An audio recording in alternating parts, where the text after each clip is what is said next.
fresh off the Memorial Tournament. You can look at some of those results right there. What a day for Billy Horschel. Let's get into it here. RBC Canadian Open is on the way. It's a little chaser fade on the sweat with DK contributor Geoff Ulrich, DK Nation's Collin Sherwin. Collin, haven't seen you in a while, so it's great to have you back here with us. Billy Horschel, guys, you were just looking at it. Easy win Sunday afternoon. Wins by 4 strokes. What did you like here, Collin? Start us off from Horschel this weekend. He didn't have the blow-up hole. Billy Horschel is just a very manic player. When he goes low, he goes very, very low and very, very quickly. He just never made a mistake. And as soon as he made that eagle on 15, it was over. Just sort of who he's been throughout his entire career. If he's locked in, he's as good as any player out there. Definitely a risk taker, but a guy who can go low at any time. And so coming into the last 2 majors of the year, he's somebody you probably should be paying attention to. I think at St. Andrews, though, his game fits St. Andrews a lot better than it will at Brookline. Jeff, first question for you. Why didn't you dress up for the show? I mean, my whole room is painted red. It's Canada Day every day here. Okay, Kaufman, so calm down. But yeah, Billy Horschel is interesting. I mean, like Colin's right. I mean, when his game is locked in, like he's an elite putter. His short game is as good as any veterans. You know, his driver is actually a lot better than some of the other veteran players like a Matt Kuchar or something that you'll see. And his approach game has been elite for a lot of the year. So he probably doesn't get as much credit as he should just as a player. And I completely agree with what Collin laid out there. Like, he's very live for the Open Championship. I think his game sets up really nice. Whether he'll have the patience, like the ability to stay patient at an Open where like bounces and like pop bunkers are viable, that might be something to be discussed. I don't think he's going to be quite long enough to compete at the U.S. Open, but he has definitely been locked in for a lot of the year. Like I mentioned, a guy who's like putting can really carry him, but when his approach game is up there as well. As we saw today, like he can compete with the best in the world, or yesterday, I should say, compete with the best in the world. So a much deserving win.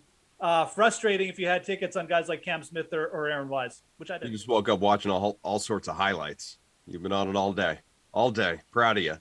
Obviously, we were talking about it. This tournament here is back in St. George's, back in Toronto for the first time for the PGA Tour in 3 years. So is there going to be some confusion here, Geoff? You know, these golfers having to go to Toronto north of the border, yards versus meters. Do we need to worry about having to explain how this all works? Yes, Kaufman. No one's going to be able to shoot under par this week. The winning score is going to be like plus 10. No, all the golf courses in Canada are in yards, okay? It doesn't work like that. We're not like Europe. We use yardage here. It's the same deal, okay? There's no difference. Relax. Yes, St. George's. It's not Royal St. George's. St. George's Golf and Country Club. We haven't seen it since 2010, but it's a shorter course. It's barely over 7,000 yards.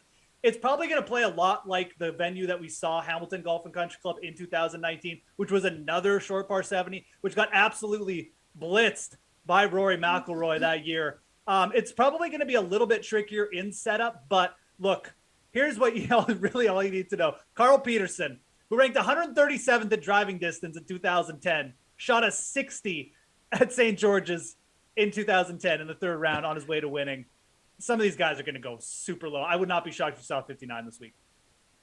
Collin, I mean, I think you're in Florida still, right? So like you might be closer to Toronto than Geoff is, but I'm just going to say this thing is in Jeff's backyard because he's in Canada and we're not. It's literally like 2,000 miles away. I know. It's not even close to you, but again, Canada. What do you think of this thing, Collin? What do you expect? Well, as a fellow Canadian citizen with Geoff, but I have something that no other Canadian citizen has. This is called the Stanley Cup Ring, and they don't get those up there in Canada anymore. So I have one of these, unlike every other Canadian. Is that the plastic replica one? It is actually. I got it at the game. They gave them away. It was but they're like $100 on eBay now. I could have paid for my game ticket. So I agree. This is not a chip and putt course. This is an executive par 9. Okay. This is like ridiculously, this course is a joke. 7,014 yards. It's a par 70.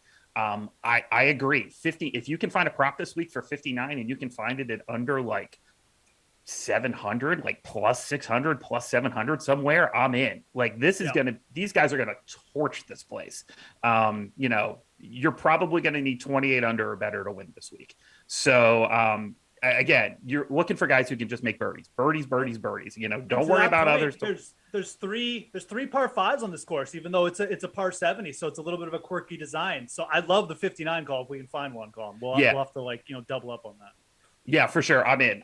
You know, and if whatever you can get, 60, 61, whatever it is, somebody's going to go super, super low this week. So look for the guys who can shoot a lot of birdies, who can make a lot of numbers. Scottie Scheffler is one of those guys. Billy Horschel is one of those guys, but their odds just to win this week, I don't think are very good at all. But yeah, there's going to be some numbers fired out there for sure. Guys, back in 2019, Rory Mcilroy won this thing. It may feel like an eternity ago, but not too long ago, just a few years, obviously. And right now, he's at plus 800 on the DK Sportsbook. Colin, is he the play this week?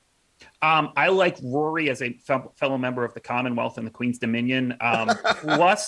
Plus 200 at top 5, though, I think might be a little bit number. He's a little too thin at plus 800 to win. Rory does have those, holes where he does take, sometimes a little bit of trouble. But if anyone can just attack this course, if somebody could shoot that 59, Rory McIlroy is probably the top of my list of guys who could actually go out and do it. But can he do it for 4 rounds? I'm not sure. I really like him, though, to finish top 5 this week, and especially if you can get top 5 in ties.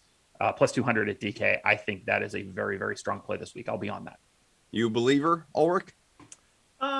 Look, Rory McIlroy has tended to do his best work at softer courses like this. I mean, he really does not mind courses where he can just get in a groove and get confident, and it's just like every shot is so easy. And that's probably what we're going to see this week. But yeah, I mean, like there's 5 of the world's top 10 in the event, and then you've got Rory at plus 800. It's not big enough. It's just, unfortunately, like, it's taken outright on him. No, for DFS, yeah, sure, you could build around him, and like Colin said, I actually really don't hate the plus 200 on top 5 either. But it's really just like he's just not big enough in the odds. I mean, will I be shocked if Rory comes and wins again?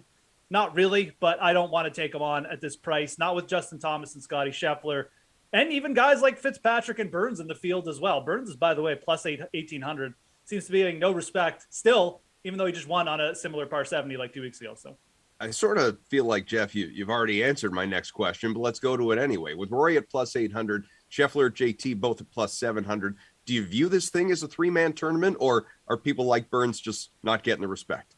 Oh, no. Look, I mean, we could easily get a winner down the field this week. Whenever you get these shorter courses, one thing that happens is that, putting just gets amplified. I mentioned Carl Peterson. He was 3rd in strokes gained putting that year. Again, we don't need to look at 2010 that much. The course is a little bit different, but it's not that much different. It's still a shorter par 70. So, you look down the field and, guys like Chris Kirk pop out. Someone who can get really hot with the putter as well, really good around the greens.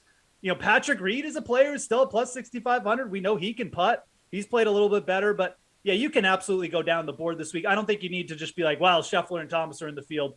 It's going to be one of them. If their putters just stay a little bit cold on these greens, or they just don't figure it out, they'll be there, but they won't necessarily be making enough putts to stay up with someone who's gaining like 8 strokes on the field. So there's plenty of viable plays down the board. If you're going with someone like below 2,000, I would probably look at Fitzpatrick or Burns. Obviously, we don't love taking Matthew Fitzpatrick at plus 1,600, but this course is just gonna make it kind of like a putt fest, and Matthew Fitzpatrick probably is the most elite putter of the top 8. Colin, you agree there's some guys that aren't getting the proper due right now? Yeah, again, Geoff, my fellow Canadian, stole my thunder here. I love Patrick Reed at plus 6,500 this week. He's a guy who can really roll the rock, and that price is just too high. When he gets in a groove, he plays really well. Now, he's not exactly fun to root for. So if you're doing this for small money, like it's tough to get out there and cheer on Patrick Reed in like any capacity. But he can play. If you're trying to make some money, I think at plus 6,500, he's definitely the value this week. The other one is Harold Varner. I think he's a guy who does not get enough credit for his short game. He's a guy who is really striking the ball well. Yeah, a little bit of a letdown at the PGA, but I think he's got the game that he could be in contention this week. Again, another one of those guys that I really don't love it to win, but it's like a top 10 at plus 200. Somewhere in that range, I think he could have some value for sure. I'll give you a somewhat wider range anyway. So who's somebody you're chasing, Collin, between, let's say, plus 2,500 and plus 6,000? Yeah, that's a little bit tougher. That is a narrow field, because then you have to either bet on Tony Finau or Sebastian Munoz or Keith Mitchell, Chris Kirk, just guys who all have holes in their game. I guess maybe Thegalia at 6,500. I mean, if you're going to go long, go really long. He's a guy who's shown he can do it under pressure. Has won a U.S. Amateur before. I mean, this is a guy who can play. So, if you're going to take it, go long. But I just don't really like anybody in that sandwich middle. I'm either going really down the board this week or I'm just going to cover a lot of the top. Anyone you can be talked into, Geoff? Yeah, I mentioned Chris Kirk. Chris Kirk has played really, really consistent golf. You worry about his ability to go super low, but his last win was actually on the Corn Ferry Tour, minus 25. So maybe I shouldn't be saying that. I think that the easier golf course probably gives Chris Kirk a better chance to win. He has competed well at tougher golf courses this year, but I think realistically, these are the kind of tracks you'd expect Chris Kirk to grab a win at. So plus 5,000 for him. I think he's played well enough to deserve that. I think that's actually a very solid number. You look down, Harold Varner III, he's been good too, but does he really deserve to be more than half? His odds that much lower than Chris Kirk, basically cut in half? I don't think so. So Kirk to me stands out a little bit in that range. You can make a case for Hadwin at the Canadian Open, getting a boost. We almost saw David Hearn here win once this event, but I think Chris Kirk would be the target for me in that range. How about a long shot for you, Geoff?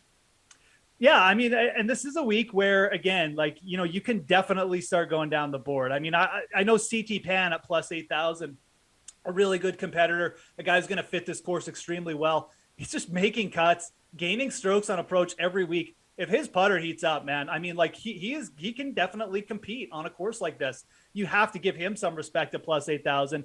And I'll throw out a name that I've kind of been tracking, and a guy who's played really well of late. He's been hanging on tougher courses. He won on the Corn Ferry Tour last year. It's David Lipsky at plus 13,000. Again, I like this track for him. He's not a big hitter off the tee, but that does not matter this week. He can absolutely start rolling his putter in. Lipsky has shown some real flashes with the approaches. He competed on an easier track in Mexico really well, last month. I think Lipsky at plus 13,000 is very live in this field. And like I said, he won on the Corn Ferry Tour, a very competitive, event and similar, probably on a similar style course too. So give me Lipsky at plus 13,000. He'll probably make my card in some fashion this week. Collin, you mentioned being at least enticed going way down the board. So who stands out? That's the thing, is that it's really tough. You're throwing darts at this point. How about some Wyndham Clark at plus 200 to win it? Again, a guy who doesn't need to be super long, but can roll the rock a little bit. Rory Sabatini has the tendency, especially in these shorter courses, to just pop up. Look what he did in the Olympics. He can definitely, he can putt it. He can make some plays. Sometimes he'll get frustrated and he won't play his best, but he's a guy that I don't necessarily hate at plus 180. I think there's some value there. So it's a really, really tough.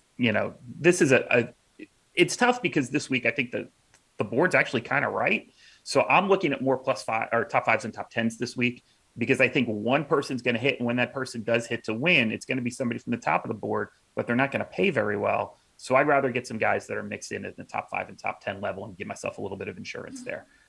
This board looks pretty well priced to me this week, honestly. Guys, before I let you go, this is just my absolute favorite question in this segment. We saved the best for last. Collin, we're going to start with you here. So something we in the Boston area, many of us at DraftKings, could stand to borrow with the U.S. Open coming to town next week. The RBC Canadian Open Concert Series is going to feature Flo Rida and Maroon 5, both performing on Saturday. I consider myself an expert in this category because I have seen both of these acts perform live. But tell me, which one are you going to chase, Collin? As I sit here in the sunny confines of South Tampa, Florida, of course I got to go with Flo Rida, the guy from the state. I mean, and first of all, Maroon 5, really? You didn't pay money for that, right? That was a comp. That was a date. You didn't pay money. You know what it was? I was at the Super Bowl and they did the halftime show.